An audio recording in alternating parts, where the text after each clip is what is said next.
E essa conversa que nós vamos falar hoje à noite. Marcos, capítulo 9, de 9 a 13.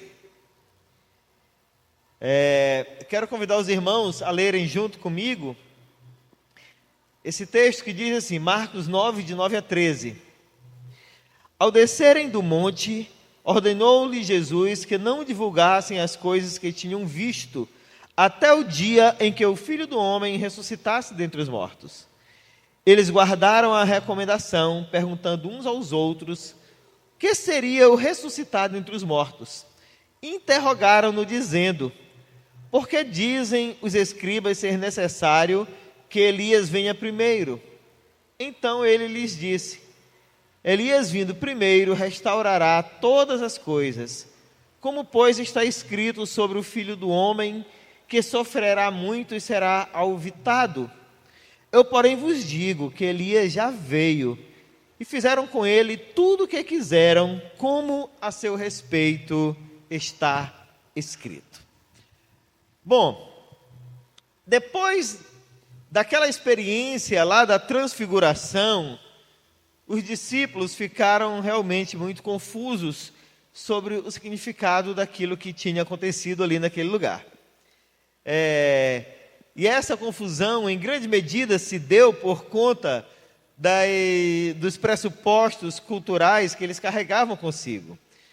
Pressupostos que não lhes permitiam interpretar com clareza a presença de Elias e Moisés, né?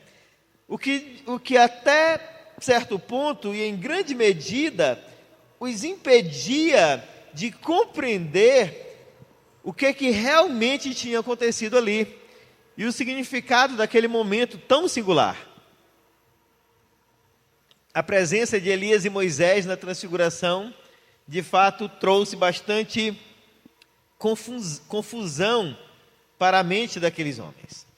Especialmente porque as especulações a respeito de Elias eram muitas, né? Elias era um nome muito famoso e muito conhecido entre os judeus. E eles esperavam que Elias viesse no fim dos tempos para preparar a vinda do Senhor. Afinal, era isso que o profeta Malaquias havia falado.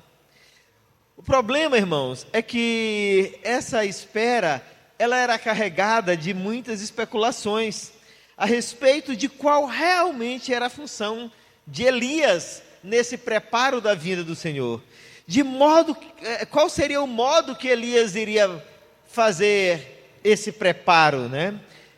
O resultado é que não havia consenso sobre como que Elias haveria de aparecer. Assim como hoje não há consenso sobre como o anticristo há de aparecer, né? Tem várias interpretações. A respeito de Elias, alguns diziam que ele viria para restaurar as famílias que haviam se separado diante dos acontecimentos históricos lá entre os judeus. Os exílios, as perseguições, as separações que eles sofreram, né? Outros diziam que ele viria para redefinir as genealogias que haviam se perdido e identificar quem era verdadeiramente da tribo dos judeus, né? Além disso, haviam inúmeras outras especulações a respeito da sua vinda. E para completar, a profecia lá de Malaquias, capítulo 4, versículo 5, terminava por gerar muita confusão de opinião entre eles, porque eles não entenderam que aquilo que Malaquias falou se cumpriu no profeta João Batista. Eles não perceberam que as palavras do profeta Malaquias eram figuradas e que deveriam ser interpretadas conforme o contexto da época deles, e não em um futuro indefinido, né? Que eles sequer sabiam quando que iria chegar, né? Além disso tudo, para complementar esse quadro um tanto confuso na mente dos discípulos, Jesus recomenda que eles não dissessem nada a respeito do que eles viram ali no Monte da Transfiguração. houve uma recomendação expressa da parte de Jesus que eles guardassem segredo até o dia em que ele ressuscitasse dentre os mortos. E essa ideia de Jesus ressuscitar dentre os mortos, não foi uma ideia que foi bem assimilada por eles. Eles não conseguiram compreender isso de imediato, porque o conceito de ressurreição que eles tinham não incluía a pessoa do Senhor Jesus Cristo, e tão pouco se referia, na mente deles, a algo que estava próximo de acontecer. Para eles, a ressurreição era algo distante que iria acontecer no porvir, ou seja, não fazia parte do contexto histórico em que eles estavam vivendo. Mas a razão dessa recomendação de Jesus, irmãos, era para que não houvesse nenhuma antecipação sobre as coisas que iriam acontecer até que chegasse o dia do seu sacrifício. Por isso, era necessário aguardar a hora determinada para isso. Naturalmente, irmãos, que todas essas informações, todo esse cenário, essas palavras difíceis, essas profecias, usando um nome figurado como de Elias, era algo difícil de ser assimilado por aqueles homens. Por isso que eles estavam tão confusos, e por isso que, mais uma vez, eles precisaram dos esclarecimentos por parte de Jesus.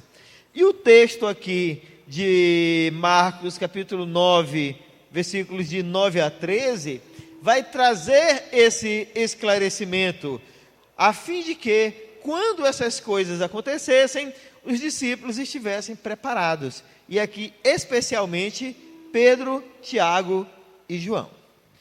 É, portanto, irmãos, diante desse cenário e desse contexto, que nós vamos fazer a exposição de hoje, que tem como título o segredo, o mistério e o cumprimento da missão.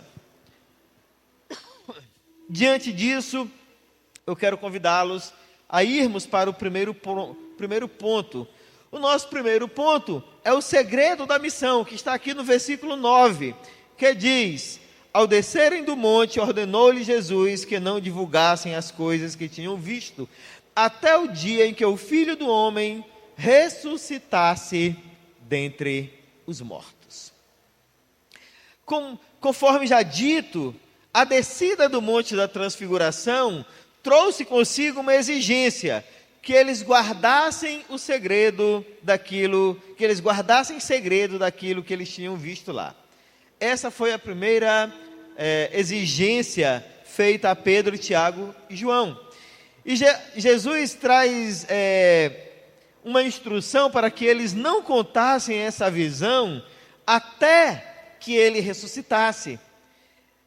E por que isso, né, irmãos? Qual a razão desse segredo messiânico? O propósito era que Jesus tinha como objetivo guardar a sua identidade messiânica até o tempo devido, a fim de que não houvesse mal-entendidos. Mas como assim guardar a sua identidade messiânica? Jesus já não tinha feito tantos milagres, ressuscitado pessoas, Jesus ainda não tinha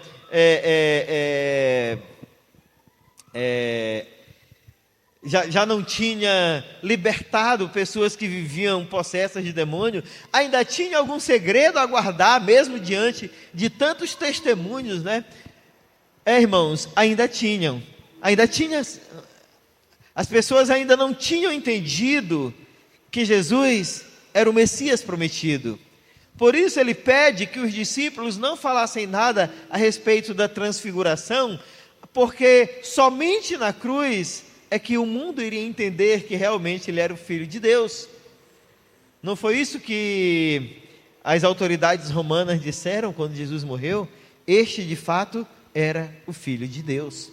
Era esse segredo que ainda precisava ser guardado, porque mesmo com tantos milagres e com tantas demonstrações da divindade de Jesus, as pessoas ainda não tinham entendido que ele era o Messias prometido. Aí a gente pode pensar, mas é tão difícil entender isso? Irmãos, basta nós olharmos ao nosso redor que estamos vendo acontecer a mesma coisa. Há milhares de anos, há pelo menos 2000 anos, há 2 milênios, os cristãos dizem: Jesus Cristo é o Filho de Deus que morreu para salvar a humanidade. Quantas pessoas têm crido nisso? Um número mínimo. A maioria ainda não entendeu. Mesmo que o segredo já tenha sido revelado, mas ainda assim a maioria da humanidade ainda não entendeu. E quando Jesus pede para que os discípulos guardassem esse segredo, desculpem, era porque ele não queria que nada atrapalhasse a sua ida até a cruz.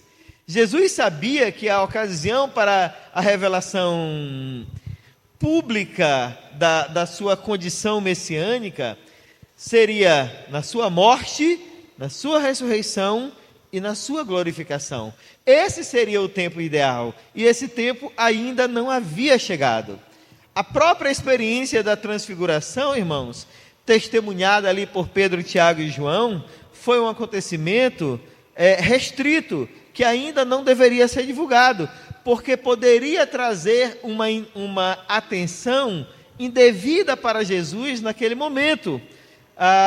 Porém, ainda não era chegado o momento, o tempo oportuno da sua divindade, da sua condição messiânica ser revelada a todos os povos, porque Jesus ele nunca foi e nem almejou jamais ser um milagreiro que viria para resolver o problema de todo mundo, para curar todas as doenças, para resolver todas as enfermidades, para livrar todos os processos.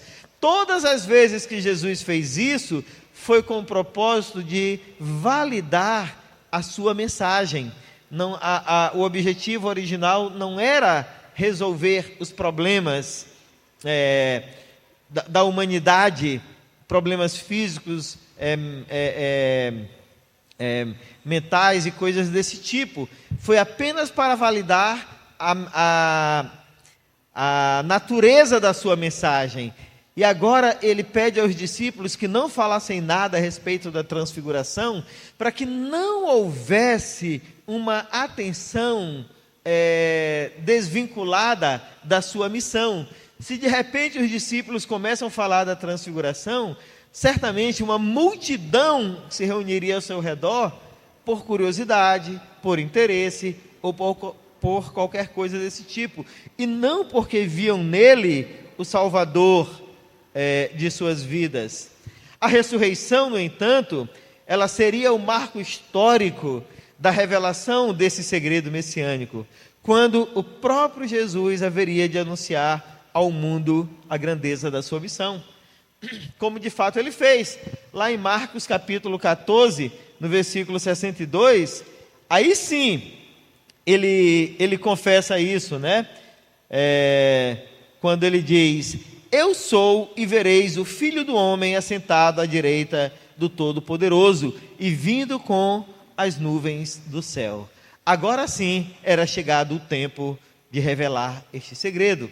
Depois da ressurreição, os discípulos e todos os seus seguidores certamente estariam liberados para falar não somente da transfiguração, mas testemunhar ao mundo que Jesus é o Messias, aquele que atestou a sua condição messiânica pelos milagres e maravilhas que muitos o viram fazer, né?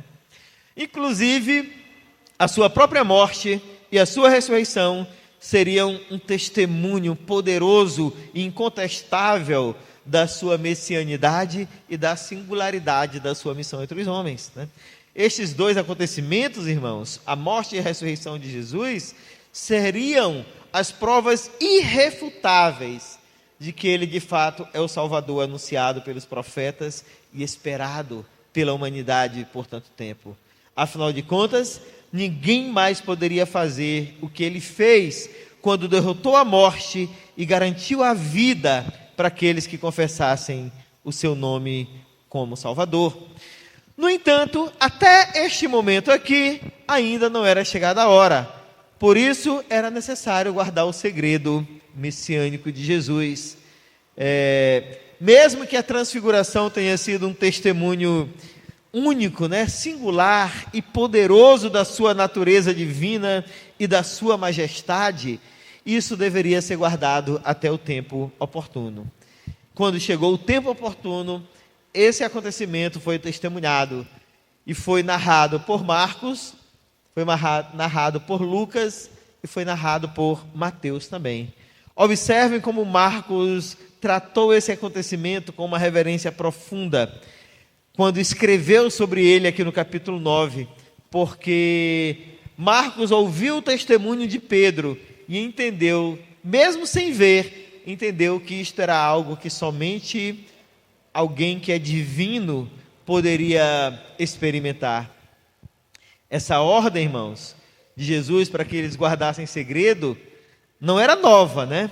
Jesus já tinha feito isso várias vezes anteriormente, inclusive tinha reforçado um pouco antes, aqui no capítulo 8, no versículo 30, quando ele disse aos discípulos que a ninguém dissessem tal coisa a seu respeito. A diferença agora é que mesmo Jesus dando a mesma ordem, agora ele estabelece um tempo limite, né?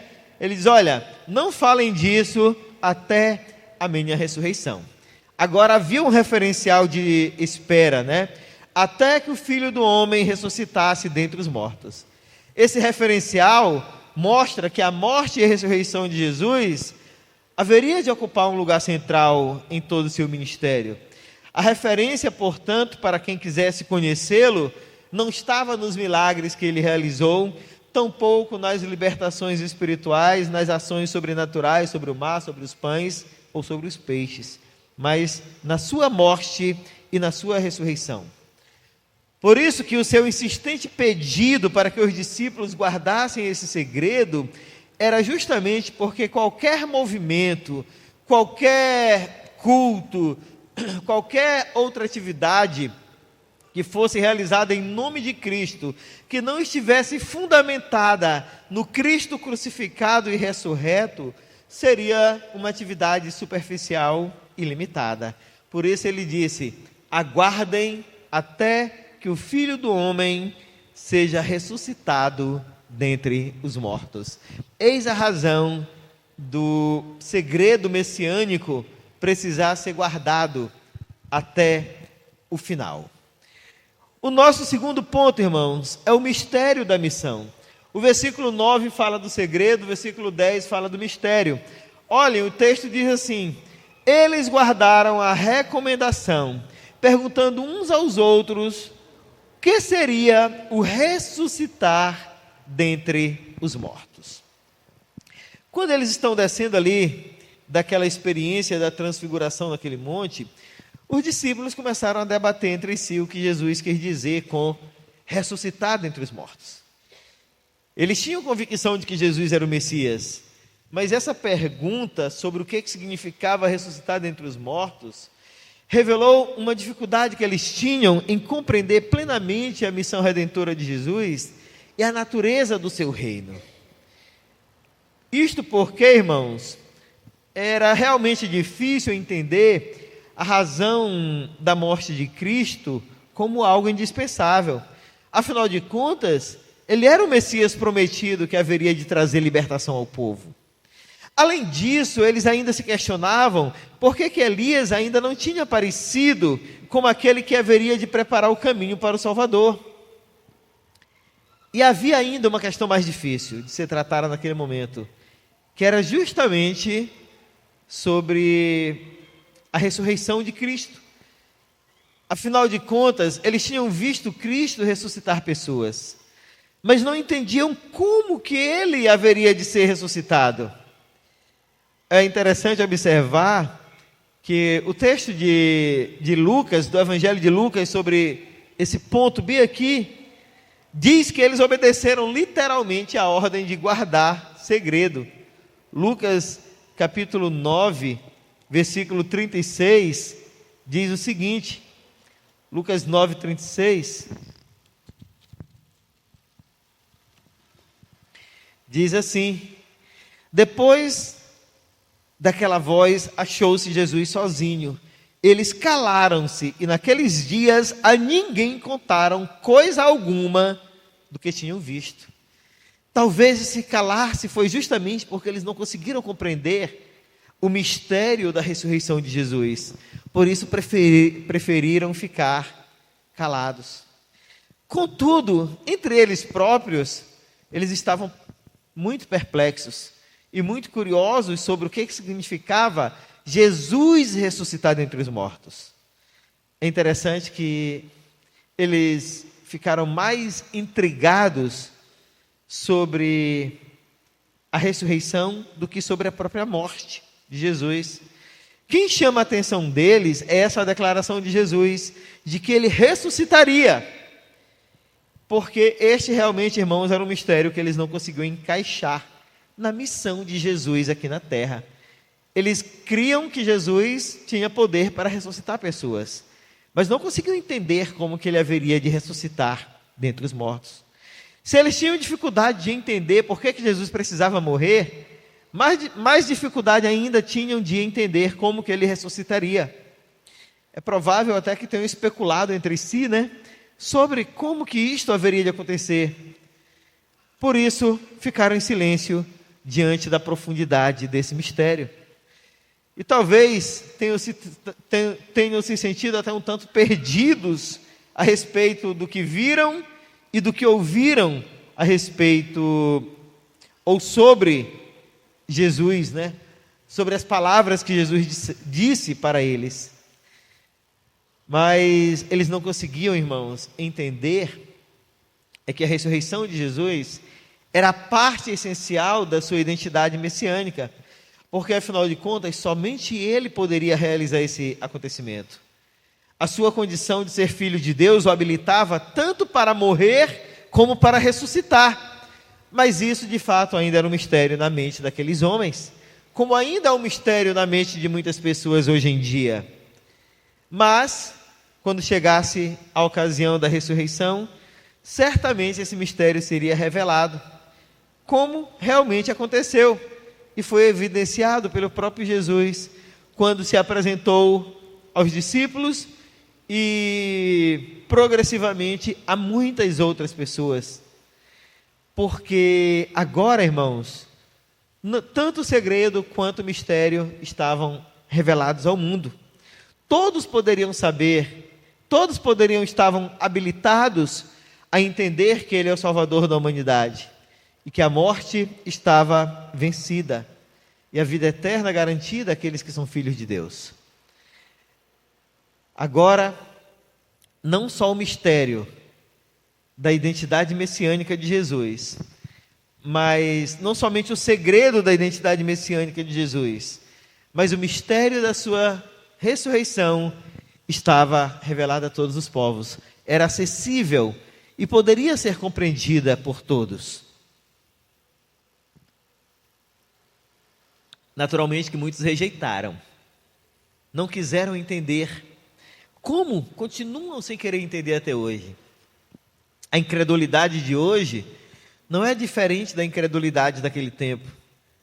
O homem, sem a ação do Espírito Santo para lhe convencer de que Jesus Cristo é o Filho de Deus, que morreu e ressuscitou para que nós pudéssemos ter vida, jamais vai entender isso por conta própria. Jamais será capaz de aceitar isso em seu coração. E ainda escarnece daqueles que creem, porque a sua incapacidade não lhe permite entender tal coisa. Mas a revelação do segredo e do mistério vão mostrar, irmãos, que a missão de Jesus estava caminhando para o seu cumprimento. E esse é o nosso terceiro ponto. O cumprimento da missão aqui dos versículos 11 a 13. Olhem só como ele diz, como eles dizem, versículos 11 a 13. Interrogaram-no dizendo: por que dizem os escribas ser necessário que Elias venha primeiro? Então ele lhes disse: Elias vindo primeiro restaurará todas as coisas. Como, pois, está escrito sobre o Filho do Homem, que sofrerá muito e será alvitado. Eu, porém, vos digo que Elias já veio e fizeram com ele tudo o que quiseram, como a seu respeito está escrito. Irmãos, percebam que diante da dificuldade de compreensão dos discípulos, Jesus começa a esclarecer para eles o que estava acontecendo. Primeiro dizendo que Elias já veio, e aqui referindo-se ao cumprimento da profecia de Malaquias, acontecendo na pessoa de João Batista. Ele explica que a rejeição e o sofrimento de João Batista, conforme foi indicado pelo profeta Malaquias, foram eventos que anteciparam o próprio sofrimento dele, Jesus Cristo. O sofrimento de João Batista, que foi chamado de Elias pelo profeta Malaquias, apontava para a inevitabilidade do sofrimento do próprio Jesus Cristo, mas que também seria o sofrimento que haveria de garantir a redenção do homem, segundo o plano de Deus estabelecido eternamente. Na mente daqueles discípulos, no entanto, irmãos, observem, a morte de Jesus, ela seria uma espécie de frustração do cumprimento dessas profecias. Afinal de contas, na mente deles, eles achavam que o Messias só viria depois que Elias viesse. E na mente deles, eles entendiam que Elias ainda não tinha vindo. Por isso, o Messias não poderia sofrer, morrer e ressuscitar. É por isso que Jesus lhes explica, conforme ele diz aqui no versículo 11, que os escribas estavam certos quando diziam que era necessário que Elias viesse primeiro. Ele diz, olha, os escribas, eles não estão ensinando errado a respeito disso, mas a informação que Jesus traz é que Elias já tinha vindo, mas não como se ele tivesse ressuscitado e voltado à vida, mas ele veio através de João Batista, não dele mesmo, né? Quem representa Elias aqui agora é João Batista. É esse esclarecimento que Jesus traz para os discípulos, né? Porque eles realmente questionavam como que o Messias poderia morrer se Elias ainda não tinha vindo, né? Eles questionavam, inclusive, que tudo bem, mesmo que João Batista tenha sido o cumprimento da profecia de Elias, como que ele restaurou todas as coisas, né? Como dizia a profecia, né? Aqui no versículo 12, né? Elias vindo primeiro restaurará todas as coisas. E eles perguntavam, como seria essa restauração de todas as coisas? Afinal de contas, se João Batista era Elias, ele morreu, ele foi decapitado, e não houve essa restauração prometida, né? Como que isso poderia acontecer? Como que essa restauração poderia acontecer se o próprio Jesus dizia que ele tinha que ser perseguido, que ele haveria de sofrer e morrer numa cruz? Ora, isso parecia realmente muito confuso. Era difícil para os discípulos equacionar todas essas informações, né? Um dos problemas que esses discípulos enfrentavam para entender isso, irmãos, é que eles ainda não tinham conseguido associar as inúmeras profecias messiânicas a respeito do sofrimento de Cristo com a pessoa de Jesus Cristo. Eles ainda não tinham conseguido associar o Salmo 22, o Isaías 53 com a pessoa de Jesus Cristo. Porque na mente de um judeu comum daquela época, como era o caso daqueles discípulos, a coisa iria acontecer da seguinte forma: Elias viria para restaurar todas as coisas, Elias haveria de ressuscitar, restaurar todas as coisas, colocar as famílias dos judeus em ordem, restabelecer as genealogias, enquanto o Messias viria depois como um personagem glorioso, como um personagem que haveria de libertar os judeus do jugo romano. Consequentemente, para quem pensava desse jeito, era bem difícil associar a pessoa de Jesus com alguém que dizia que ele teria que sofrer, teria que morrer. Isso era muito difícil de assimilar, né? Quando Jesus falava desse modo a respeito de si mesmo, eles ficavam confusos. Mas como assim?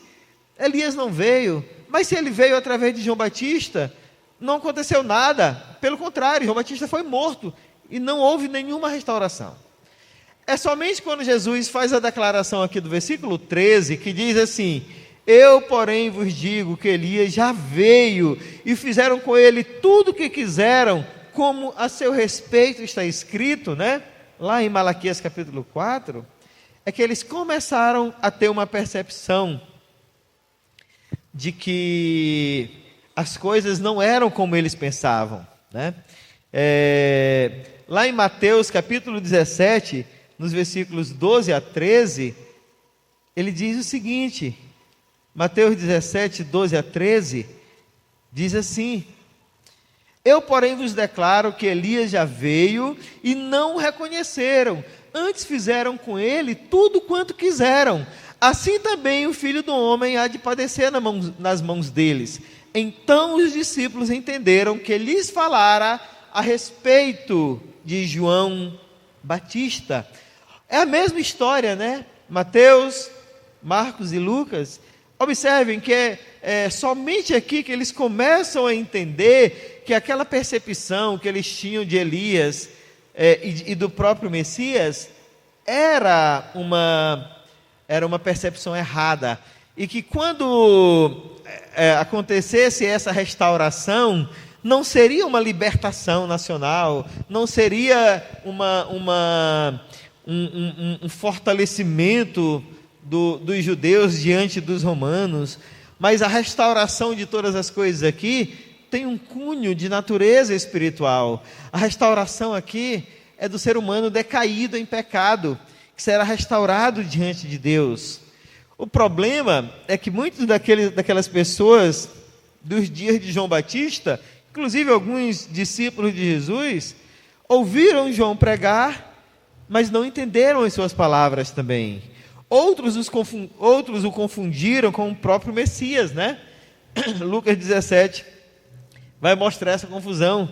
Lá em Atos capítulo 19, a gente vai ver um grupo de pessoas se dizendo discípulos de João Batista, né? Aqueles que nunca tinham ouvido falar do Espírito Santo. Observem, irmãos, como de fato havia bastante confusão a esse respeito. Mas tanto Elias quanto João Batista, eles cumpriram exatamente a missão que lhes foi designada. Elias foi perseguido. 1 Reis capítulo 19, rainha Jezabel persegue Elias. A perseguição a Elias, a perseguição a João Batista, Marcos capítulo 6, né, vai mostrar Herodias, esposa de Herodes Antipas, sua sobrinha, pedindo a cabeça de João Batista, depois que sua filha dançou naquela festa onde Herodes Antipas estava lá embriagado, fazendo promessas que ele não poderia cumprir, né? O sofrimento de Elias, o sofrimento de João Batista, todos eles prefiguraram, eles anteciparam, eles foram anúncios de que o Messias haveria de sofrer. Aquilo que eles passaram, em breve haveria de acontecer. Portanto, esses dois homens, eles foram usados como símbolos, eles foram um prenúncio daquilo que haveria de acontecer com o próprio Jesus Cristo.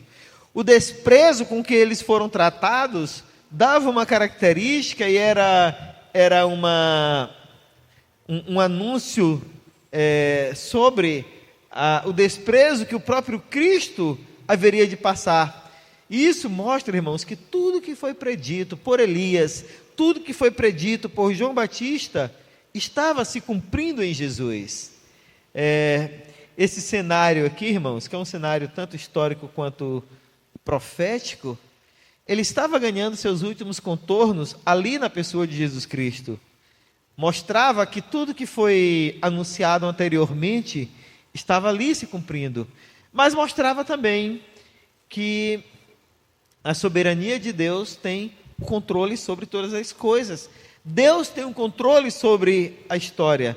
Assim como ele conduziu a humanidade, inclusive conduzindo pessoas perversas para fazer cumprir tudo que havia sido profetizado, né?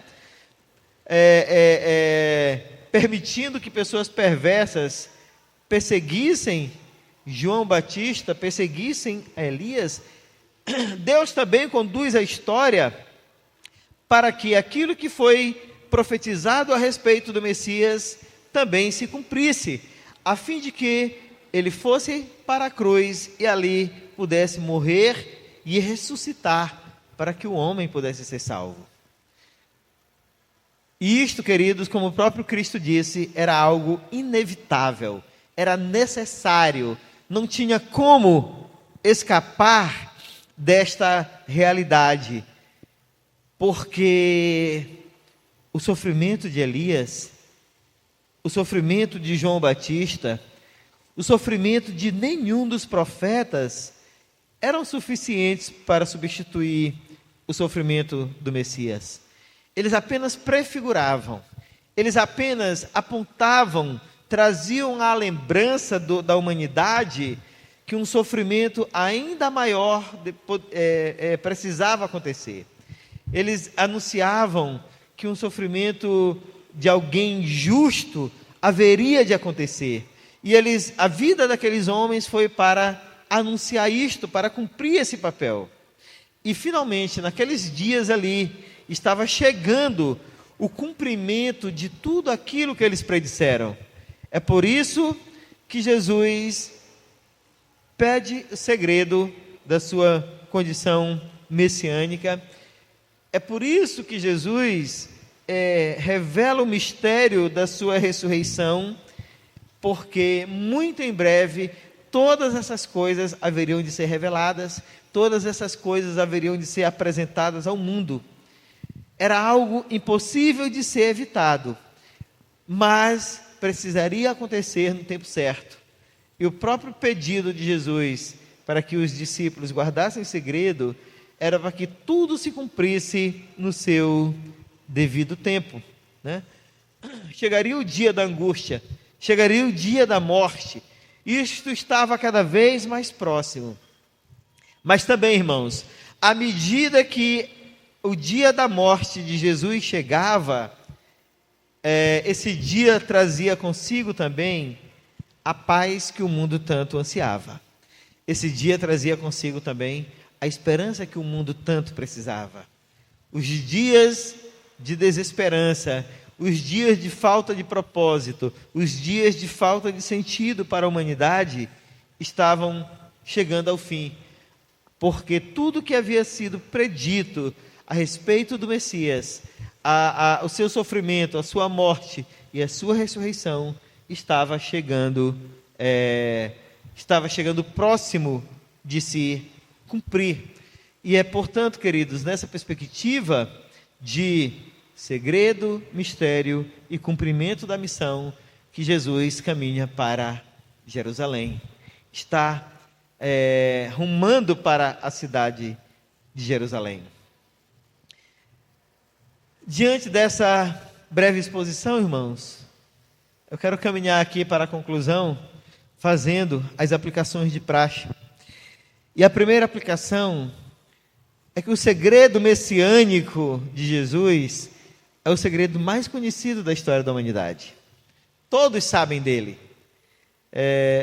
Guardá-lo naquele tempo foi essencial, porque a história aconteceu no tempo certo para que o mundo pudesse ser favorecido. Nem homens, nem anjos, nem demônios tinham permissão para falar, porque Deus guardou esse segredo para ser revelado na ocasião devida, a fim de que, no devido tempo, na plenitude dos tempos, todos aqueles que foram escolhidos fossem abençoados e fossem libertos da condição de escravos espirituais em que viviam. No momento devido, o segredo foi revelado e os escolhidos de Deus foram libertos do pecado, da condenação eterna em que viviam. A nossa segunda aplicação, irmãos, é que o mistério da missão, ele foi finalmente revelado na ressurreição. Os discípulos, o mundo da época, tiveram muita dificuldade de entender a razão da morte de Cristo e como que haveria de ser a sua ressurreição. Por isso eles viam como um mistério. Mas nós hoje, queridos, nós somos privilegiados com a revelação desse mistério. Hoje, nós temos uma compreensão muito mais ampla a respeito de Cristo do que aquelas próprias pessoas que testemunharam seus milagres. Nós temos uma compreensão muito mais ampla a respeito de Cristo do que Jairo, que viu a sua filha ser ressuscitada por ele, do que milhares de pessoas que viram Jesus realizar milagres. Nós temos uma compreensão mais ampla e mais profunda, mais madura a respeito de Cristo do que aquelas 5.000 pessoas que foram beneficiadas com o milagre do pão e do vinho. Porque nós temos uma mensagem, uma revelação a respeito de Cristo muito maior do que eles tiveram. Nós hoje temos pleno conhecimento da sua morte e da sua ressurreição. Nós entendemos a dinâmica da sua morte e da sua ressurreição. Nós temos o Antigo e o Novo Testamento, onde nós associamos aquilo que foi predito e aquilo que foi cumprido. Por isso, irmãos, nós podemos celebrar a verdade de que a sua morte e a sua ressurreição nos trouxe liberdade e vida eterna. Isso é coisa que nós não precisamos ter mais dúvida. Nós não precisamos mais ficar nos perguntando como os discípulos se perguntavam. O que ele quer dizer com isso? Nós hoje temos clareza. Naturalmente que nós não recebemos a inspiração que Pedro recebeu, que Mateus recebeu, que João recebeu, que Tiago recebeu. Nós não somos inspirados como aqueles homens foram para escrever a história de Jesus. Mas nós temos um privilégio maior do que eles tiveram, porque nós conhecemos a história completa. E eles conheceram em parte. Nós conhecemos, inclusive, o resultado dessa história, que é a presença da igreja no mundo. Privilégio que eles não tiveram. Por isso podemos dizer, de fato somos muito privilegiados. Temos, de fato, sido ricamente abençoados por Deus. E a terceira e última aplicação, irmãos, é que a vinda de Jesus cumpriu tudo o que foi dito a seu respeito. Inclusive aquela profecia que foi prefigurada na pessoa de Elias e cumprida na pessoa de João Batista.